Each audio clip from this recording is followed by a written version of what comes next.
Welcome to KLEAN Radio, the show about addiction and how to overcome it, featuring celebrity and professional interviews with people in recovery and how successful treatment has brought remarkable changes in their lives. With your host, Andrew. Yeah, it's amazing how pervasive, though, the issues of addiction and mental illness are in just daytime television. Obviously, it's a pretty major issue. And Judah. Well, it sounds profound if it doesn't make sense. I guess so. That's what I've learned about profoundness. Break free of those habits that are controlling you. Life is waiting. Come and get it. KLEAN Radio starts now. Welcome to KLEAN Radio. I'm Andrew Spanswick, your host, and my co-host, Judah Friedman. Good evening, Judah. Good evening, Andrew. And welcome, audience. Thank you for coming back and listening to KLEAN Radio. We're having an exciting show tonight. Really looking forward to it. We are a show about addiction and recovery on our flagship station, KFWB News Talk 980 in Los Angeles, and News Talk 760 KFMB in San Diego. That's right. And we take calls. The phone number is 888-539-2980. That's 888-539-2980. 888-539-2980. But more importantly, Andrew. Yes. Who is Andrew Spanswick? Who is Andrew Spanswick? Yes, I think that's what everybody wonders. Yeah, well, I'm a lonely character out there in the... No, I'm seriously, I'm a treatment professional. But what does that mean?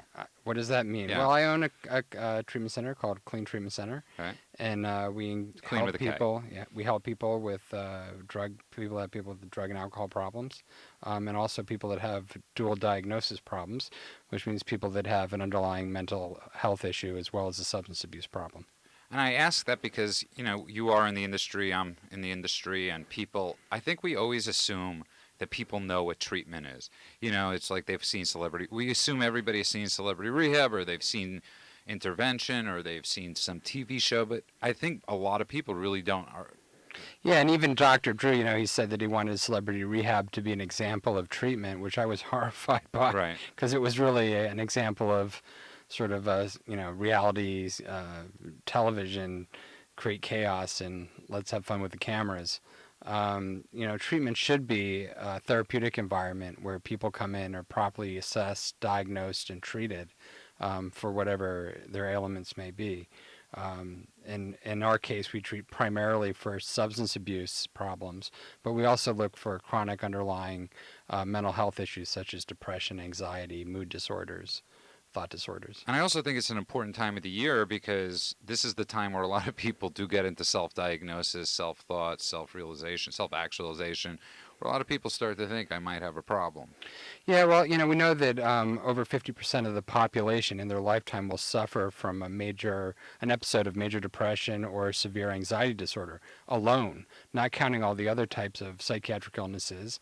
And the number one way people start to cope with those is by treating themselves by self-medicating, Right. Mostly with alcohol, and that leads on to other substances as well. Food is it can be a very potent way of trying to self-medicate, yeah. Especially holiday time. Yeah, but alcohol is by far the worst. Tobacco kills more people. Don't talk about that. I know because you smoke. Because I do smoke. But they used to prescribe tobacco for anxiety disorders. That was very common in the 50s. Women would come in, they were anxious, and doctors would tell them to smoke cigarettes. And nicotine stimulants actually tend to calm people down. But now we're seeing people become addicted to other substances like that, like cocaine, meth, other types of speed, that makes them feel calm, which one would think was, Right. it would make them feel anxious, but it has an opposite effect on people. So this is Sunday night. It's the night after Thanksgiving. What do they call that in the 12-step world? They call this the Bermuda Triangle of the holiday. It's Thanksgiving, New Year's, and Christmas. Just the depressing or time. Hanukkah in your case. Or Hanukkah in my case. And so people start, this is like a lot of people are driving home tonight, a lot of people are listening online, and they're going through a rough time. They're starting to question, the holidays are a bad time when things aren't going well. Well, so family comes together, and Right. A lot of family members that people haven't seen for a while, all of a sudden you see them, and you start to recognize that behavior that wasn't there a year ago is now there. And all of a sudden, all the problems that they might have been hearing about, they see might be related to the excessive use of alcohol or drugs. At what point in life, because I was talking to somebody about this the other day, at what point in life isn't it a stage anymore? Because you constantly hear that when you're growing up. You have a teenager, and you're like, well, he's having a stage. That's what teenagers do. At what point? Well, I think more importantly, at what point is some sort of therapeutic intervention helpful? Whether it's use, drug use, or an alcohol use, drug or alcohol abuse, or drug or alcohol addiction. Those are all on a continuum, higher and higher levels of abuse and use of a drug, leading to addiction. So the goal should be, when does the behavior actually start causing problems? So if the use of alcohol and drugs is causing a problem in your life, address that problem therapeutically. Even if it just means going in for an assessment. And, we know from studies that most people lie to their doctors or their primary care physicians about their use of alcohol and drugs. Right. You go in and you see that questionnaire and it says, do you have 1 or 2 drinks a week, Right. 3 to 4 drinks a week, 5 drinks a week or more? And people that are actually abusing alcohol, maybe not, addicted or chronically alcoholic at this point, but are drinking 5, 6, 7 drinks at a sitting, and maybe they're doing that every day. They're not. A lot of people lie to their doctor. They won't tell them the truth. Right. And that's part of the disease process of alcoholism. People will lie about their usage. They're so ashamed of it. They're covering it up, or they're in denial that it's really a problem because they want to use. It's working for them still. I remember when I would go into treatment, the 6 times I went, they would always ask me, how much do you drink? And I'd be like, I don't know. Like, if I knew, I probably wouldn't be in rehab. And I just, a lot of times, though, you face the other side, that people lie and they say they're doing more. Right. So the drugs that are being treated with are different. Yeah, well, people that have already been through the treatment process often will try and get more detox medication out of a doctor by saying that they've been using more than they have.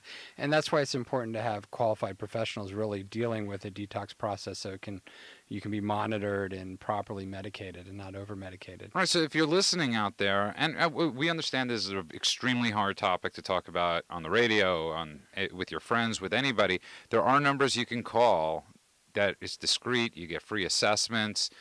You shouldn't have to do this alone is probably the most important message. If you're getting anything from this show, it's that you don't have to walk through this alone. Absolutely. Yeah. And there's so much help out there. Right. And, and that's what our show's about. Our show's about helping people understand what's going on. If they have a question, feel free to call. Life after addiction. And if you're afraid to call, but still looking for help, call our number anyway, and we have treatment professionals that can talk to you. What is that number? 888-601-6040. It's 888-601-6040. And you could also find us at Facebook. You're listening to KLEAN Radio Live. You can find us at Facebook. Like us at KLEAN Radio. You can watch our show and listen to it live at KLEANradio.com. Find old episodes. But we're also a show about life after getting sober, and the fun that entails, and success that happens in recovery. And you and I actually spent Thanksgiving together. And it was really nice. We spent it at the treatment center, and we had a huge feast. It's hard to spend more time with you than just the show. Yes. But yes, we actually had a great time. We had a great time, and you were sneaking cake when your wife wasn't watching. I know, that's my addiction. Yes, is I sneaking like to cake. Eat sneaking cake. And you had a hard week too, and It's like my wife says, it's fat men. It's not like they hate cake; they love cake. Right. Yeah. So you said something very funny. You said it's easier to gain 100 pounds than it is to lose 100 pounds. Well, I think so, don't you? I don't know. Well, you've never had that I've problem. never had that issue. Yeah. Yeah, of course. You just eat more. Yeah. Well, then you just eat less. Yeah, it doesn't work that way. It doesn't work like that. Well, anyways, you're listening to KLEAN Radio. The number here is 888-539-2980. That's 888-539-2980. 888-539-2980. We have a very cool and interesting guest tonight. His name is Larry Wolf. He's an attorney. He's a DUI attorney. He's probably one of the best in the state of California. He's not one of the best in California, as he shook his head no. He's one of the best on the block of Wilshire, since we're on Wilshire right now. And let's welcome into the studio, Larry Wolf. Hi, Judah. Hi, Welcome. Andrew. How are you? I'm good.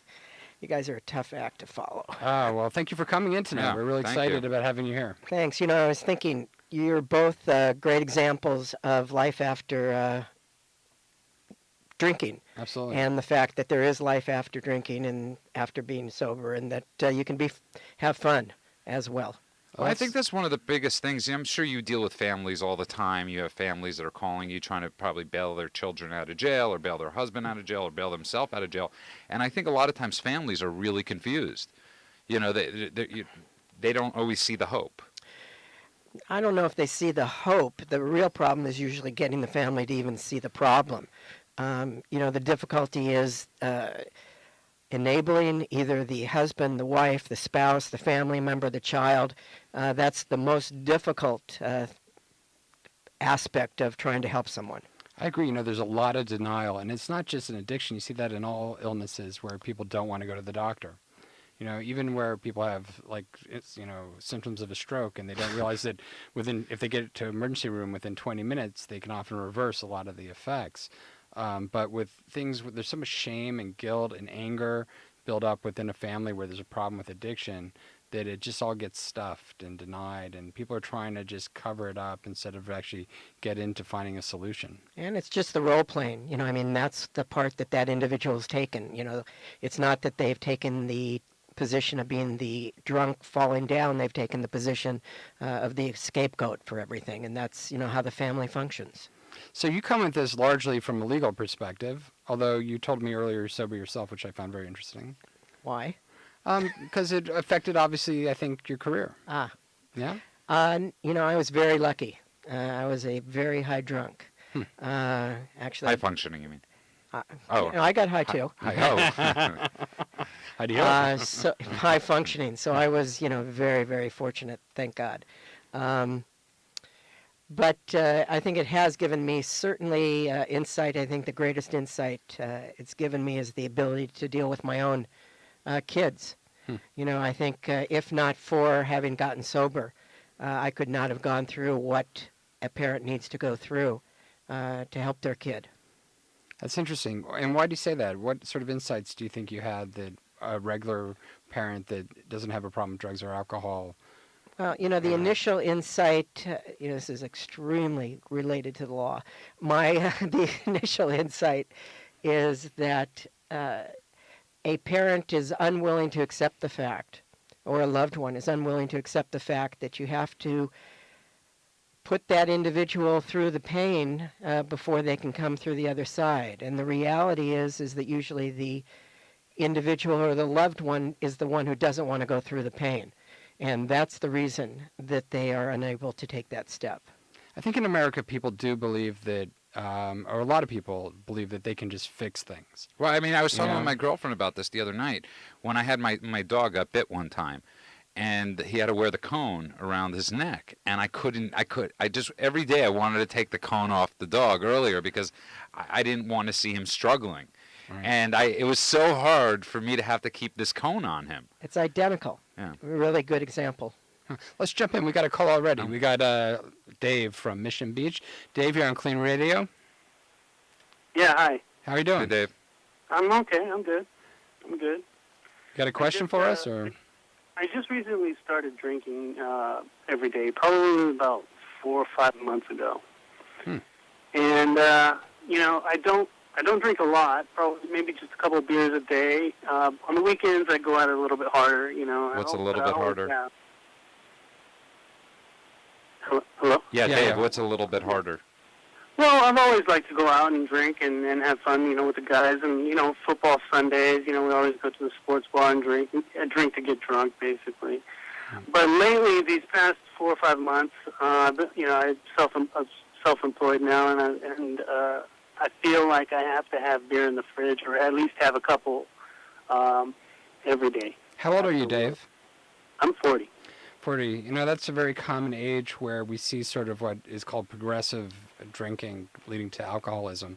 And it tends to really rear itself in the late 30s, early 40s, where people have been moderate drinkers their whole lives and had it under control, but it starts to become out of control and more progressive. Crossing that white line. Right, crossing that line. And, and normally it comes to some sort of crisis, and it's interesting that we have Larry Wolf here tonight because, normally some sort of event happens that's tragic that leads people to, recognize they have a problem, such as a DUI.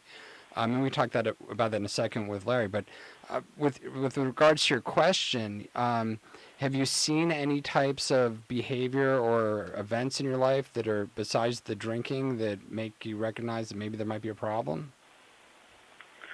No, not really. My business has taken off, and everything's been going really good. I think there's been a lot of stress, a little fallout stress from trying to keep it going, Mm-hmm. But things have been going good. Other than that, I just feel like after the day's over and I feel like I need to wind down, I have to have a couple of beers, and I start to crave it now.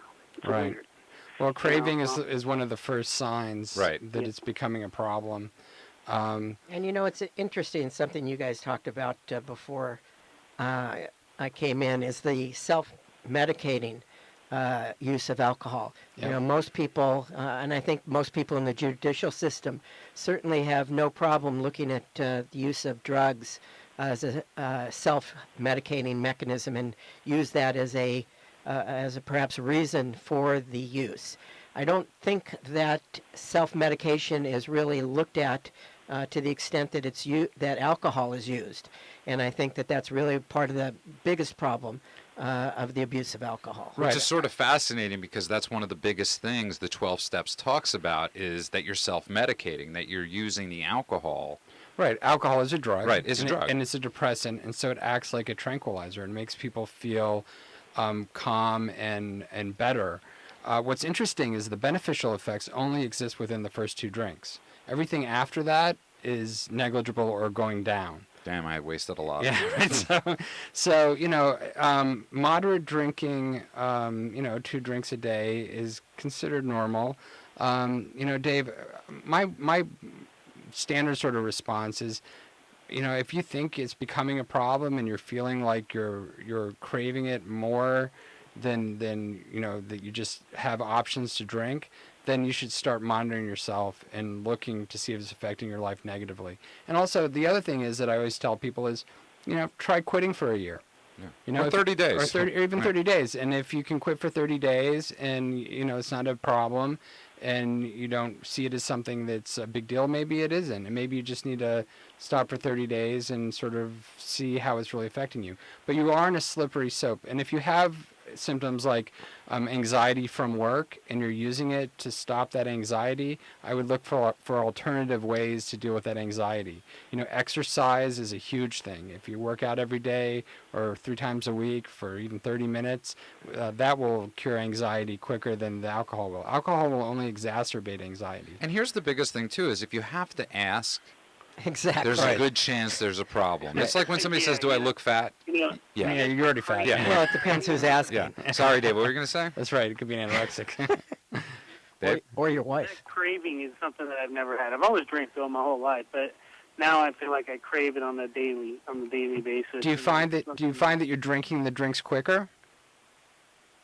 No, I don't drink them fast. I just drink them. I just like to relax and kind of like forget about the day and have a couple of beers. Well, also, it's Maybe fun. 2 or 3, whatever. Hi, Dave. This is Judah. One of the things it talks about in the big book of Alcoholics Anonymous is this thing called the phenomenon of craving. Right. And I'm like you. I was a heavy drinker, and one of the things I couldn't understand was the craving. I could understand. I liked what it did to me, but I couldn't understand why it was almost like my tongue needed it. Right, that compulsive. It was bizarre. Right. And it really drove me a little crazy, which is what it does, because it's like you're trying to control something you can't control. Yeah, See, and that's the hard part. Yeah. And I would take a much tougher position than either of you. I think that, like you said, Judah, the fact that you're asking the question and that you want to know if there's an issue means there is an issue. Right. Dave, where are you located? Mission Beach? Mission Beach, yeah. Where is that in relation San Diego. to? In San Diego? Yeah, it's right next to the beach. I'm going to tell you what to do. Like us on Facebook, if you don't mind. If you don't mind doing that. I have a lot of friends in San Diego that go to 12-step meetings. Maybe you'll give one of them a call. Maybe you could, for free. They'll hang out. Maybe you come up to Hollywood sometime. You could check out us at the check KLEAN out Center. KLEAN. We can do an assessment too. And feel free to go to our webpage. Yeah. It's KLEANcenter.com. There's a lot of information on there. We also have treatment advisors you can call, and they can discuss this in more detail. And like us, because I really have great friends in San Diego who, a friend of mine now is DJing. He goes by DJ Chuck. He's a former sheet metal worker in New York, and he throws these amazing parties on New Year's. I know he's having a party, but it's one of the things Dave is talking about is what do you do to relieve the stress? Right. It's like it's an amazing feeling. It's an amazing thing. He's drinking, and he's causing him stress. But then he's saying, on the other hand, what do I do to relieve the stress that I'm having? Yeah, and just the fact that the craving mechanism is kicking in shows that the addictive process is beginning or you're into it already. So, the fact that you can identify that early on can save yourself a lot of pain and trouble. And I'm sorry. I mean, it's incredible, Dave, that, you should be given some kudos for, It's amazing that you're calling and you haven't... Exactly. For recognizing it early. And Dave, please, I beg of you, and I'm saying this, I beg of you, please like us so, let's start communicating so you could, even if it's just, you don't want to be alone. All right. Okay. Thank you, Dave. Thank you so much for calling. Yeah, thank you so much for calling. Dave, you're listening to KLEAN Radio. That's KLEAN with a K. The number here is 888-539-2980. That's 888-539-2980. We're in the studio tonight with Andrew Spanswick, owner-proprietor of KLEAN Treatment Center, and an amazing defense attorney, Larry Wolf, and also sober member of the world. We got a 5 minutes before our next break. Yeah. Let's take another call real quick. We got Dustin on line 3. Dustin, welcome to KLEAN Radio. Hey, how you guys doing? Good. How are you, Thanks Dustin? for calling in, Dustin. What's going on tonight? Hey, no problem. I just,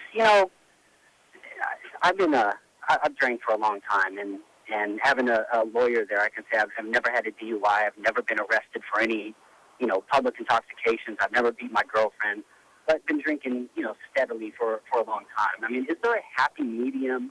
Well, what's a long time, Dustin? How old are you, Dustin, and what's a long time? I'm 31 now. I mean, I've been drinking since I was 13, 14 years old, Right. And honestly, how so much do you that's think 18 you years. drink? Yeah. Honestly, how much do you think you drink? I mean, but here's the thing too. I only drink beer. I don't sit there and get. Well, beer is alcohol. Right. Yeah, no, absolutely. But I think it's important to understand that anyone who's arrested has only had 2 beers. Right. I understand that. Everyone in jail is innocent, right? Yeah, everybody in jail is innocent. So go on, Dustin. Sorry. So you've been let's this is story. You've been drinking for 18 years. Yeah, I mean. How often do you drink? I do drink every day. And here's the thing too is I drink one type of beer, Right. and one night I can drink 6 of them. One night I can drink 18 of them. Wow. And Okay. I don't. It's just kind of the way it's been.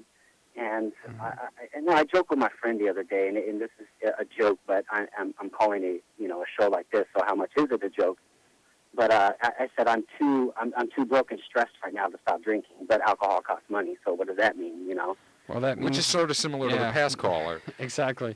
Yeah, I mean, clearly alcohol has become a problem for you, and the fact that you are calling this show shows that you recognize it, at least for the moment. If you're drinking as many as 18 beers in a night, that's very excessive, and points towards the fact that you have very high tolerance.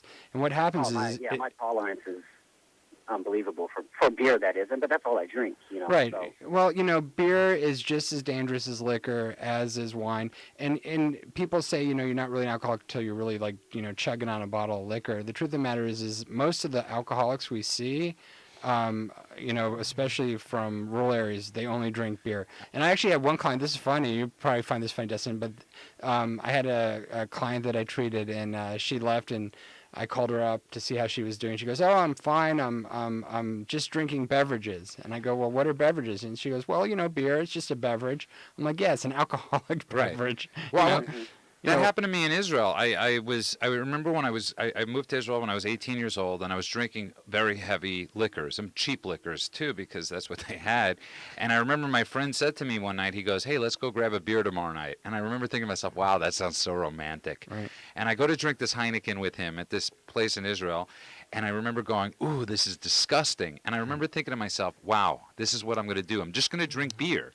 because I can't stand the taste, and I'll keep off the hard liquors. Well, also remember, 18 beers is only 4 shots under a whole fifth of liquor. Right, but later that night I had drank 6 pitchers.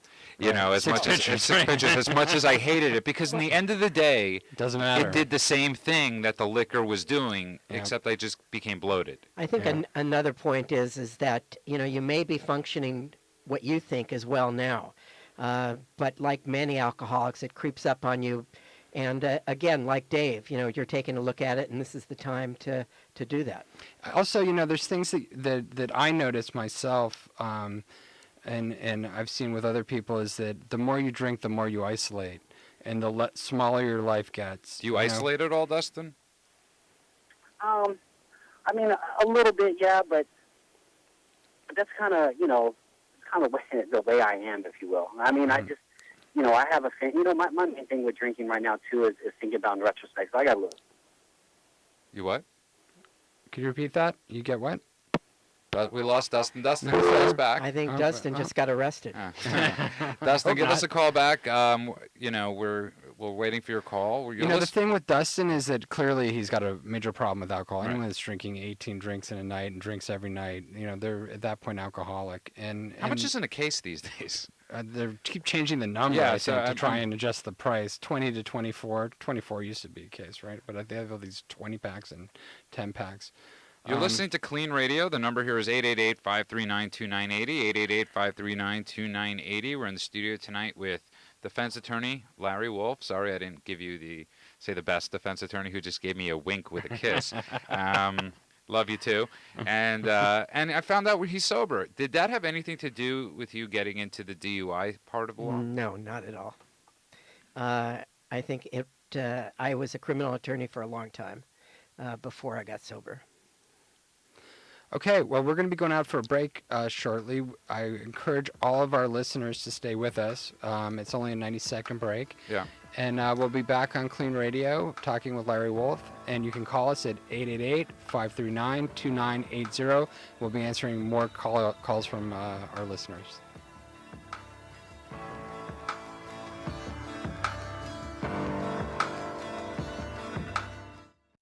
Do you suspect a loved one is abusing drugs? Call KLEAN Treatment Center at 888-601-6040 for a free drug test and consultation. A treatment advisor is available to help you administer the test and answer any questions you may have regarding treatment and more.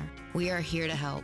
Call us today at 888-601-6040 or find us online at cleantreatmentcenter.com for your free drug test and the start of a promising future. Now, back to Andrew and Judah.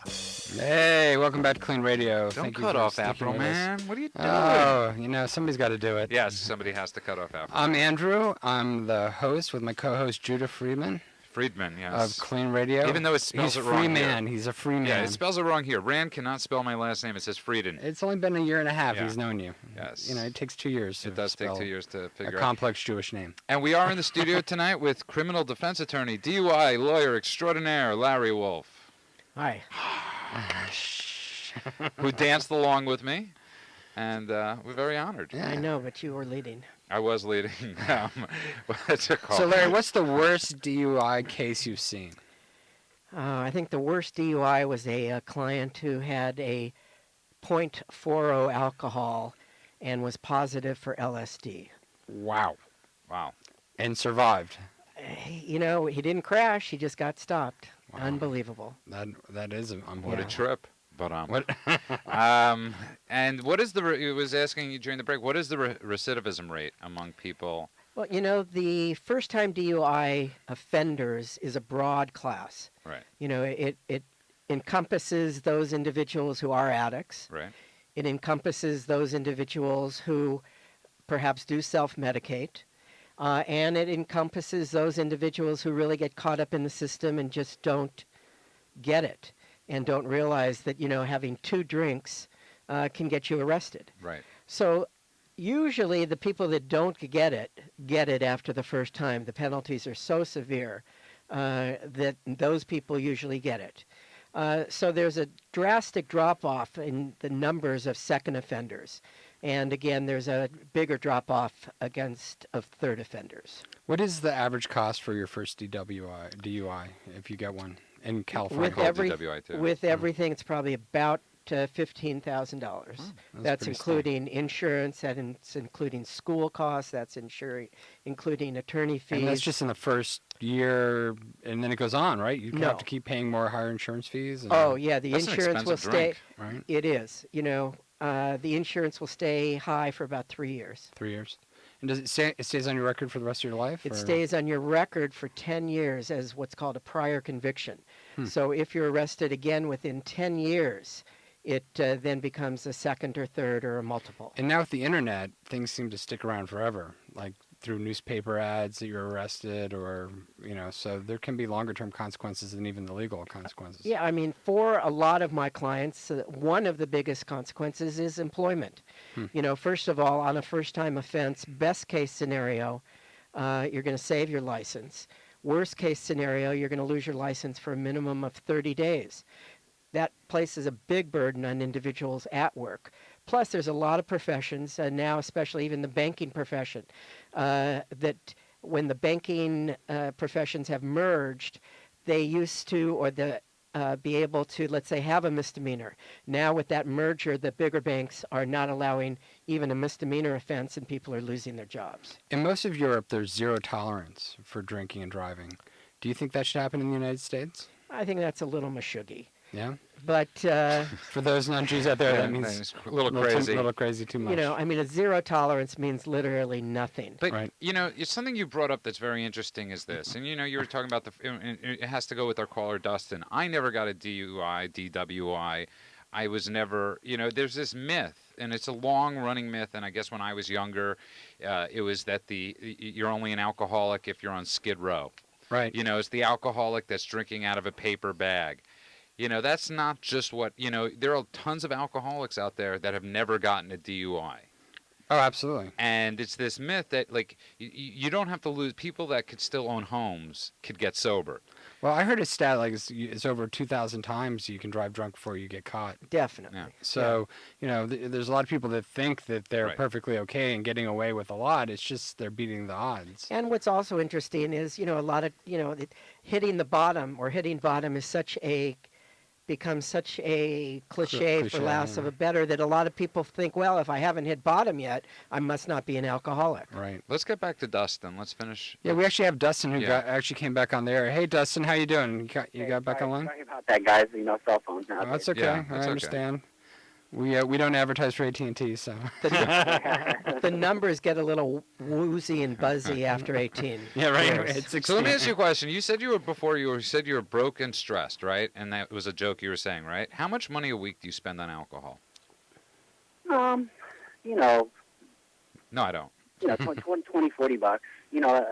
I guess. I mean, it What'd would you say? depend on the 20, week, I guess $40. you would say, too. You've got to spend more than 40 Yeah, bucks. Dustin, how are you only spending $20 or $40 a week? But, I mean, holidays you spend a little bit more, and then, also I work in music, too. So, I have a studio myself, and people come over, and, they know Bring my... alcohol. Yeah, I mean, they know, part of my studio fee is beer. So Wow. then you have that. So, Well, if that's not alcoholism, I don't know what is. yeah, well, not just fee, but I mean, I enjoy it. If I'm Right. at home in my own studio, it'd be like if someone watches football or something. Well, I do music. Well, is that a fear of yours, too? What's that? Is that a fear of yours, too? It's like, I mean, when you're drinking and you tend to put people around you that are also drinkers. So is one of your fears, like you said, that, your studio fee is that people won't be coming, is that you're going to isolate these people? Oh no, half the people that come to my studio tell me I drink too much beer. Oh. Well, then you really know you might have a problem. People are coming to Well, your studio. I know I have a problem. I mean, I've known that for a long time. So what are you going to do about it tonight? That's the question. Well, isn't there a happy medium? Because at the same time as being sober, is there not, saying, hey, I'll quit for this many days. Like right now, I'm trying not to drink during the week, okay? But now you're in a holiday, or it's this, or it's that. I mean, you can always find an excuse to drink. Am I correct? Yes. Well, what you're talking about from the clinical point of view is called a theory of harm reduction. And what that means is that the client who meets with a therapist comes up with a contract about how much they will drink, and then they put it in what's called moderate drinking. So, and you're going to be shocked by this, but moderate drinking is 3 drinks or less per day, 3 days a week. So you would come in and you would contract with that therapist. You'd make a little written contract saying that you're going to try to drink only 3 drinks per day, 3 days per week. And you would come back the next week and see if you'd kept to that contract. And if you couldn't keep to that contract and you drank over 3 drinks per day, 3 days per week, we would suggest that you actually go into treatment for alcoholism for 30 days and try and become sober. Because really, life sober is so much better than what we're listening to and hearing, the type of life you're living. Right, because life should never be about struggle. It should be about struggle. That's not what I mean. Life should never be about having to moderate. Also, you're just, Dustin, if you're drinking... I think that's kind of part of what I'm saying, too. Right. So if you come to a moderate drinking platform, if you will, then you deserve those 3 drinks. Am I Look, right? there's some people that can do it. There's, kids go off to college and they binge drink for 4 years and they come out and then they live a normal life where they maybe drink only on the weekends and they only drink 2 beers when they drink. I'm not going to tell you that moderate drinking is not possible. It is possible. If you're drinking 18 drinks a day, I'm going to tell you you're going to have a hard time. And it's been 18 years. And also if you've been drinking that much every day, I wouldn't suggest just going cold turkey without at least talking to a doctor first, because there's serious consequences health-wise from just stopping altogether when you've been drinking that much for so long. So I would encourage you to at least get an assessment with a doctor. And you can call our support line and we can get you an appointment anywhere, either with our center or with somebody else. And that number again is 888-601-6040. And you can also get it off of our website, which is KLEAN.com. It's clean with a K. Dustin, were we able to help you a little bit? Yeah, no, definitely. I mean, obviously having the questions means something to begin with, Yeah. Absolutely. Dustin, the last thing I want to leave you with is that there's a lot of hope out there, and whether you can moderate your own drinking or moderate it with help, or if you need to become abstinent either through AA or with the help of a treatment center, we wish you luck either way.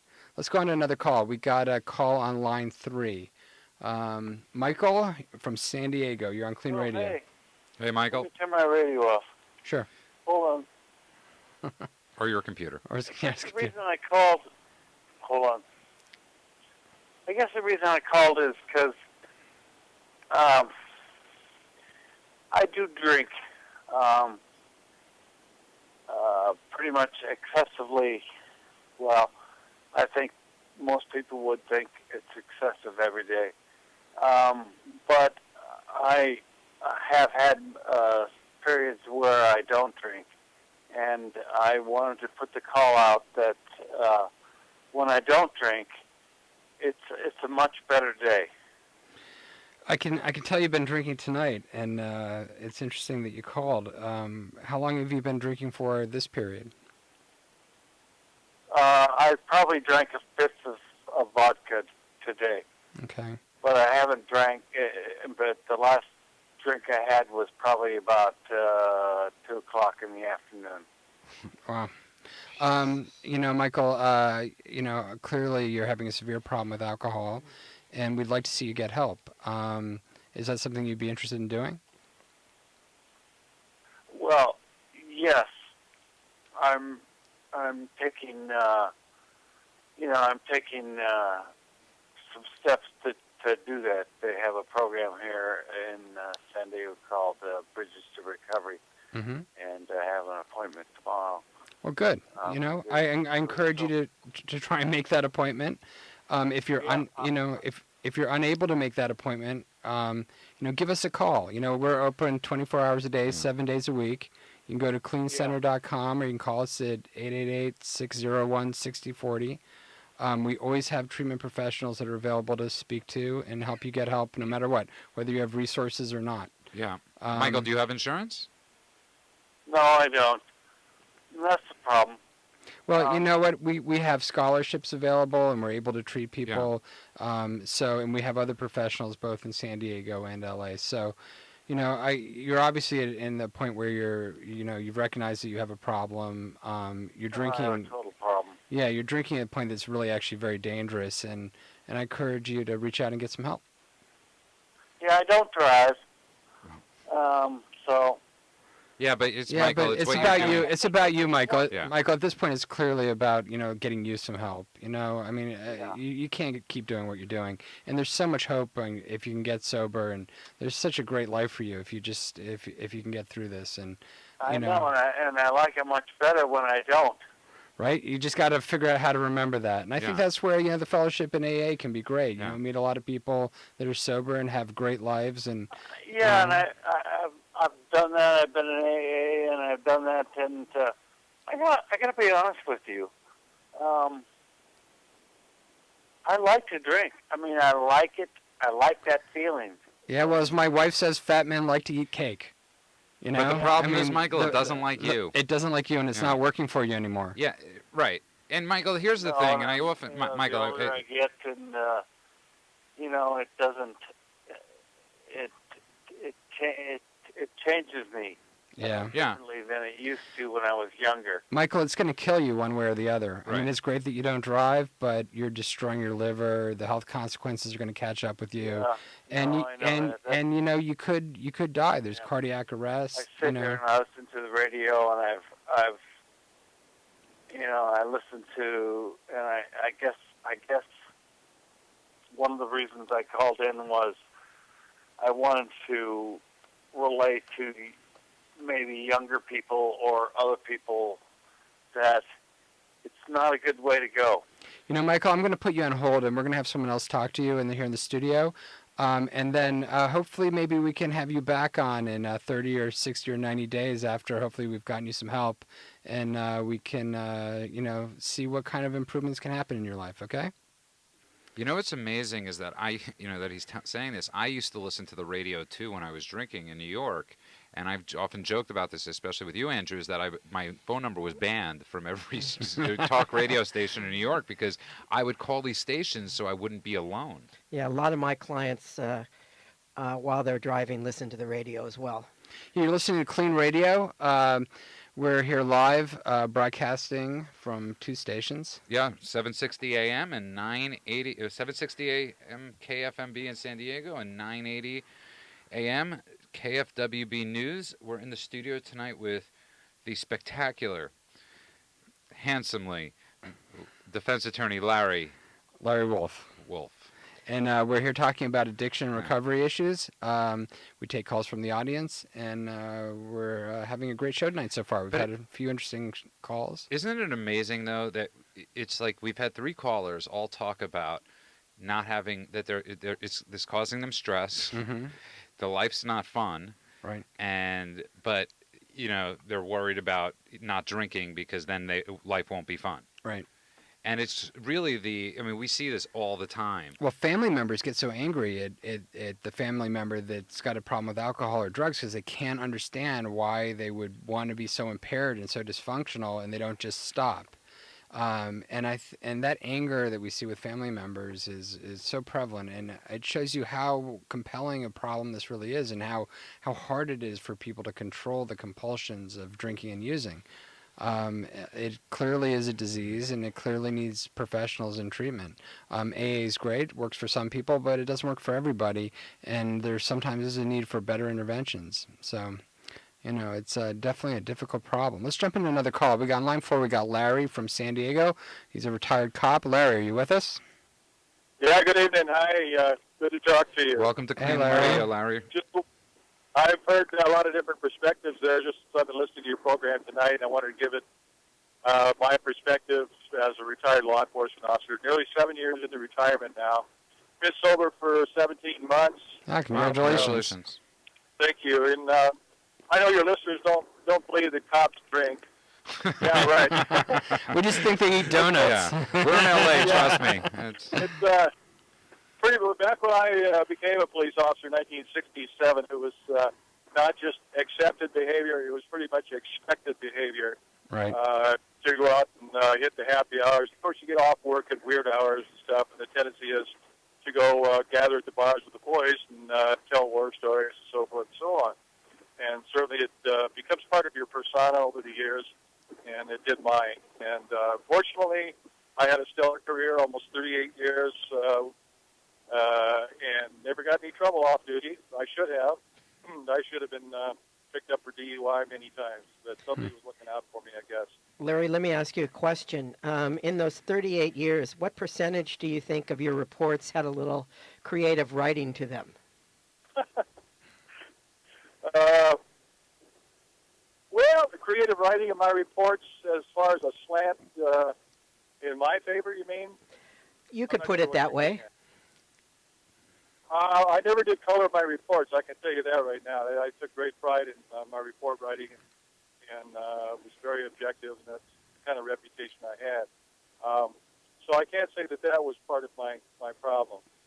I deluded myself for many, many years and felt that the guys that I was arresting for DUI and the drunks on the street, those guys were alcoholics. Right. I sure wasn't.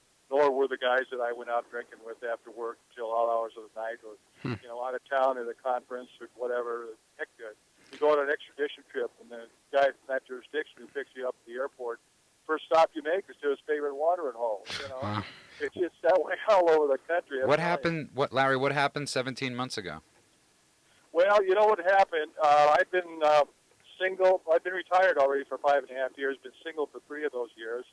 And my last wife, I thought, was the last ticket on the last train, and a little train left the depot, and I was pretty depressed.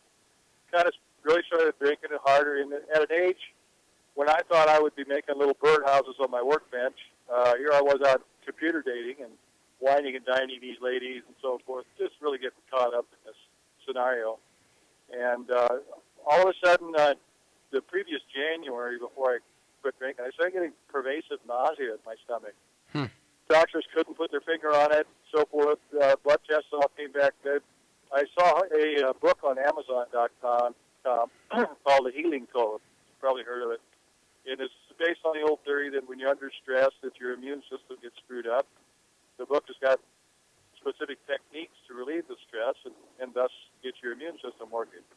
So it comes in the mail. I'm sitting there all by myself at my kitchen table, and after having read the first couple of chapters, I'm going through these exercises and as you're reading out loud. And at one point, I'm asking the Lord to remove the lies from my heart. And I'm a work in progress Christian, and it was with such clarity. It was like God grabbed me by the lapels and shook me. That, you dummy, the biggest lie you've been telling is that level of drinking is acceptable. Number 2, that you can handle it. That's a very common story. We hear that a lot, and it's because denial is so prevalent in alcoholism. People that are drinking, they can't accept. It's just people don't really understand that what denial actually is, but it's where the thought is actually in your subconscious. It's so pushed down that you actually don't even think about it. I'm sure Larry's he was a police officer. I'm sure you've seen tons of times, domestic violence cases where you just want to shake the woman or shake the man and say, "What are you doing?" Right. And it's no different than being an alcoholic where every day you're beating yourself up. Well, that's a good comparison. Oh, every once in a while I come up with every once in a while, and I talk about it for the next 2 weeks. Yeah. Well, Larry, do you have any advice for people out there, like some of our callers that are like struggling with the idea of that, maybe they need to do something? And is there? I go to meetings 3-4 times a week, including a closed meeting for law enforcement officers. Oh, that's great. And we've actually got 2 liver transplants in that room. Wow. There's been several suicides in that group over the years. I mean, this disease does want to kill you. It's one way or the other. Yeah. And I was probably on my way. The nausea that I was feeling, I went to a holistic chiropractor who's excellent here in San Diego. And after a few tests, he determined that it was yeast, candida, in my intestines. Probably brought on by alcohol consumption. Right. Well, alcohol is very damaging to the digestive tract. People, it kills all the bacteria, and you're just consuming large quantities. And for the liver to process that much alcohol is extremely difficult. So, hopefully you haven't damaged yourself too much, and you'll have many years of happy sobriety. Months. Yeah. Well, I just want to tell you the positive things, just in a nutshell here. That since I stopped drinking, of course, as anybody who has done that knows, it's not an easy thing, and there's a certain amount of depression that goes along with it, and so forth. Well, But, that secondary treatment of all that other stuff is so important. That's where we really recommend reaching out to other treatment professionals, because there's so much help out there for depression and anxiety. And although antidepressants and anti-anxiety agents have gotten a bad name in some circles, there's nothing worse than suicide and major depression. So, we're about saving lives and helping people out. So I encourage anyone that has any type of issue like that to immediately call a professional. Yeah. But just basically what happened to me, I stopped drinking. I lost 43 pounds. I got off the blood pressure meds that I was on for years. My cholesterol went down to like 158 total. I go to the gym a couple of times a week. One good thing after the other. It's just miracles. That's Larry. That is amazing. But that's a different story. Larry, congratulations. Call us back. We're running a little short on time. Okay, very good. Good talking to you. Good talking to you. Thanks, Thank Larry. you so much.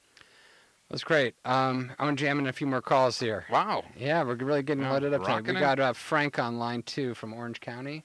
Frank, welcome. Go. I think we just lost him. Oh, there he goes. We lost Frank? Yeah, we lost him. Okay. Oh, well. So we're listening to KLEAN Radio. If you're just tuned in, you're listening to KLEAN Radio. You can find us on Facebook at KLEANradio.com or KLEAN Radio. Like us.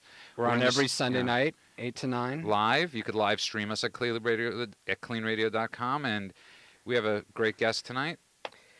Larry Wolf. Larry Wolf. I know your name. I was waiting for you to say it. I'm also live at 800 You Are Innocent, spelled out Y-O-U-A-R-E, innocent. What's the actual number? I have no idea. Okay. This is the second week in a row that's happened, just so you know. Our guest doesn't know their own phone number. Yeah, because it's funny because I have a BlackBerry, and it's like I wanted to order 1-800 mattress, and I couldn't figure out what the number would be. What the number would be. So that's 1-800 You Are Innocent.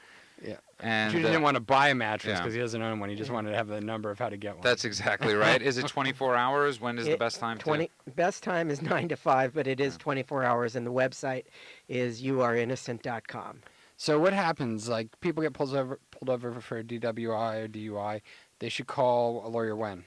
Well, they should call within 10 days and not wait till the 10th day. And the reason that's critical is because if you do not call the DMV within 10 days, you will automatically lose your license for 4 months. Mm-hmm. The DMV doesn't really explain that too well. The police officer doesn't explain that too well, and it's often missed. And when it's missed, it's a big burden. Do clients getting into treatment help with the outcome of their case? The getting into treatment really helps twofold. Obviously, it helps in terms of the individual. Right. Depending upon the criminal case, it will certainly help in terms of where the case is significant or more serious than not. In those cases, treatment is critical. Okay. And California's had different views towards alcoholism and drinking, driving over the years, correct? That's true. 35 years ago, when I started, the limit was 0.15. Then about 20 years ago, it changed to 0.10. And about 10 years ago, it changed to 0.08. So it's a significant decrease in the amount of alcohol that is now considered being under the influence. Is MAD have any kind? MAD had a significant impact, sure. And also public awareness. I mean, MAD helped the public awareness, but also public awareness on its own has helped to have some of those changes. And I like. We got another call. Let's take line 1. We got Sam from San Diego. Sam, you there? I'm here. Can you hear me? Yes, I can. Thank you. My cell phone is almost out of minutes. I'm enjoying your program. Sorry. Go ahead. Go ahead. Okay. I'm enjoying your program. This is so complicated, but I just told the screen that my husband's a retired Marine and he has post-traumatic stress syndrome, and he's been drinking since he was 14, and he's just left in an ambulance because he has those huge palpitations from the drinking. Right. How old is he now? He's 60. 68 years old. 68. You know, this is so interesting because, and first of all, I really have compassion for the problem that you're having right now, especially with your husband. But also, you're also going through a crisis as well. And one of the things that I tell people when they call or come in is that, you need to treat yourself as well as your spouse who's actually got the PTSD and alcoholism. So I'm glad to hear you call. And I certainly hope that, we can speak to you as well offline and help get you some help as well as possibly your husband. It's interesting that we're getting callers that are older and older that need help. And we talked a little bit about this last week. People in their 60s and their 70s who normally would just drink themselves to death are now in the position where... That's what's going to happen to him. He is suicidal. And it doesn't have to be like that. I promise you, Sam, there is hope. We're going to keep you on the line. Sam, stay on the line. We're going to get you some help. We actually have to end our show. But thank you so much for calling, and stay on the line. We've been KLEAN Radio. It's been a great show. Thank you so much, Larry Wolf. Oh, thank you. Fantastic guest. You are innocent. Thank you. I had a wonderful time. Thank you for coming in. And we'll have you again. Definitely come in. Listen to us next week. You having a problem there, Andrew? Yeah, I am. I'm having a problem. I don't want to end the show. Thank you, San Diego, 760 KFMB and KFWB News Talk 980. Thanks for listening. You're listening to KLEAN Radio. We'll see you next week. Do you suspect a loved one is abusing drugs? Call KLEAN Treatment Center at 888-601-6040 for a free drug test and consultation. A treatment advisor is available to help you administer the test and answer any questions you may have regarding treatment and more. We are here to help. Call us today at 888-601-6040 or find us online at cleantreatmentcenter.com for your free drug test and the start of a promising future.